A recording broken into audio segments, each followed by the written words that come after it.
UK government spending has come under the spotlight. It's emerged that Westminster seems more willing to spend money on bombing rather than rebuilding. Now, it's been revealed the UK spent £320 million on its military campaign in Libya, while it allocated £25 million on rebuilding the war-torn country. That is 13 times less. Well, one MP from the Scottish National Party referred to the yawning gap as eye-watering.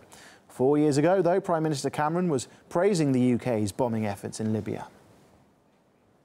You threw off a dictator and chose freedom. And while we are proud of the role that we played to help, we know this was your revolution. Well, years after the uprising and the reality of the revolution is setting in for Libya. The country is now gripped by violence and unrest, with conflicts raging between rival militia groups.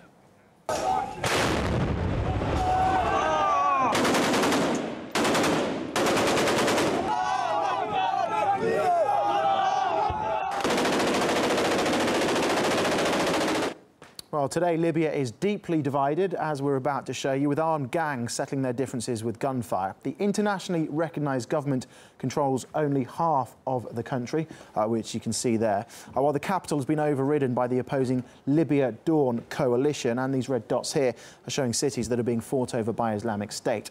Catherine Shackton from the Beirut Centre for Middle East Studies explains to us why she thinks the West isn't interested in rebuilding Libya. If there is chaos now, it's because the way those wars have been conducted. Until we understand that, the UK and their allies, again, have helped funded, unrest because they wanted to overthrow Colonel Gaddafi at the time. They themselves created the problem that we are facing now, which is radicalism and this fragmentation, of all those militia within Libya, which are leading to the impossibility to build peace. We were sold democracy building. We know now that that wasn't the case at all.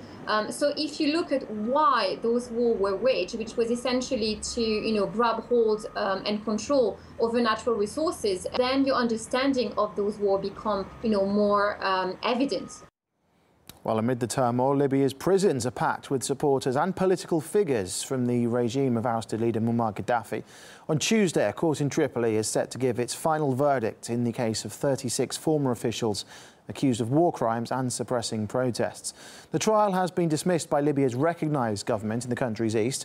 It's being held in a militia prison, which is not supervised by any Libyan or official international body. Human rights groups, as well as participating lawyers, have on many occasions referred to it as a show trial. There have also been claims of violations, from defendants denied legal counsel to witnesses not protected and lawyers threatened. Among those on trial is Libya's former head of the intelligence service, Abu Zaid Dorda. His son described what his father is going through. Since the day of his arrest, my father has been tortured. He's survived one attempt at his life where he was thrown from the second floor of the building. He spent a couple of months in a military hospital, and from there on he was kidnapped by a separate militia and taken to the Hadba prison. The Minister of Justice himself in the internationally recognized government has stated that the judicial system in the country has collapsed, renouncing all responsibility of the current show trial in Tripoli, and declared that any judicial proceedings that are conducted outside the government's authority is illegal. My father is currently on his fourth lawyer. His first lawyer fled the country after she was threatened, and the third lawyer was threatened several times. He was shot at more than once, but he was brave enough to continue on defending my father until when he was given permission to visit my father in prison. He was arrested in the same prison as my father for a day, where he was abused, and then we got a call from my lawyer the next day saying that he can't go on any longer and that he's going to step down. Well, also on trial is a son of deposed Colonel Gaddafi, Saif al-Islam. One of his lawyers described the proceedings as a mockery of justice. It's really been a show trial. We know the description really of it than that. Trials are taking place in Tripoli in conditions of complete insecurity, where there are killings every day, and where there's an atmosphere of intimidation hanging over the whole proceedings. So lawyers are intimidated, the judges are intimidated, lawyers have had to leave the case. The prosecution isn't calling any witnesses who can be cross-examined. They're relying on interrogations, which are often tainted by torture, as the UN Rapporteur on Torture has said. And the defence are only allowed 2 witnesses, and there are no protective measures for witnesses. So you can imagine with this atmosphere of insecurity and intimidation, defence witnesses aren't willing to come forward.